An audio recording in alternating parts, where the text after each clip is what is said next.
بسم اللہ الرحمن الرحیم۔ السلام علیکم ورحمۃ اللہ وبرکاتہ۔ بسم اللہ الرحمن الرحیم۔ السلام علیکم ورحمۃ اللہ وبرکاتہ۔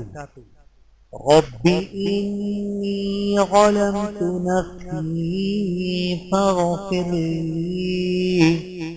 اے میرے پروردگار، میں تو اپنی جان پر ظلم کر بیٹھا ہوں، بس تو مجھے بخش دے۔ سورۃ القصص آیت نمبر 16۔ ہر قسم کے شر سے حفاظت۔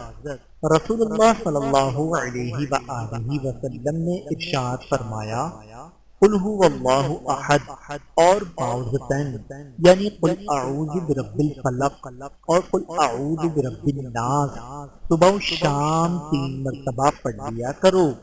یہ صورتیں تمہیں ہر شر سے بچائیں گی اور محفوظ رکھیں گی۔ بحوالہ سنن ترمذی اور سنن نسائی اور سنن ابو داؤد۔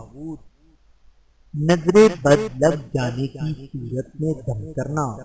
ام المؤمنین حضرت عائشہ رضی اللہ تعالی عنہا نے بیان کیا کہ رسول اللہ صلی اللہ علیہ وآلہ وسلم نے مجھے حکم دیا کہ نظر بد لگ جانے پر معوذتین سے دم کر لیا جائے۔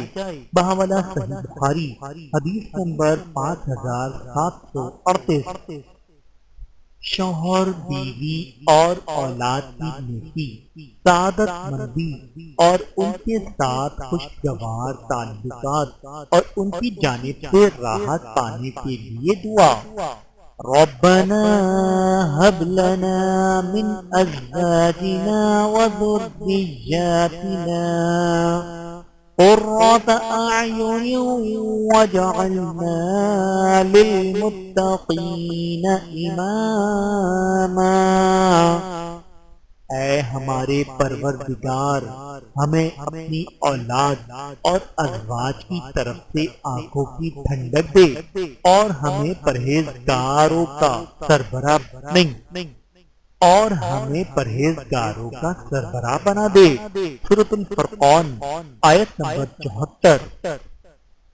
وَلَمْ أَكُنْ بِدُعَائِكَ رَبِّ شَقِيًّا۔ اور میرے پروردگار، میں آپ سے دعا مانگ کر کبھی نامراد نہیں ہوا۔ سورہ مریم آیت نمبر 4۔ رب کریم سے خیر کی دعائیں مانگتے رہا کریں۔ رسول اللہ صلی اللہ علیہ وآلہ وسلم نے ارشاد فرمایا، دعا ان آزمائشوں سے فائدہ دیتی ہے جو نازل ہو چکی ہیں اور ان آزمائشوں سے بھی جو ابھی تک نازل نہیں ہوئی ہیں۔ اس لیے اے اللہ کے بندو، تم پر لازم ہے کہ دعا مانگا کرو۔ بحوالہ مستدرک حاکم حدیث نمبر 1815۔ صبر کے لیے دعا۔ ربنا افرغ علینا صبرا وتوفنا مسلمین۔ اے ہمارے رب، ہم پر صبر ڈال دے اور ہمیں اس حال میں موت دے کہ ہم اسلام پر ہوں۔ سورۃ الاعراف آیت نمبر 126۔ وَلَا تُخْزِنِي يَوْمَ يُبْعَثُونَ۔ اور مجھے اس دن رسوا نہ کرنا جب سب لوگ اٹھائے جائیں گے۔ سورۃ الشعراء آیت نمبر 87۔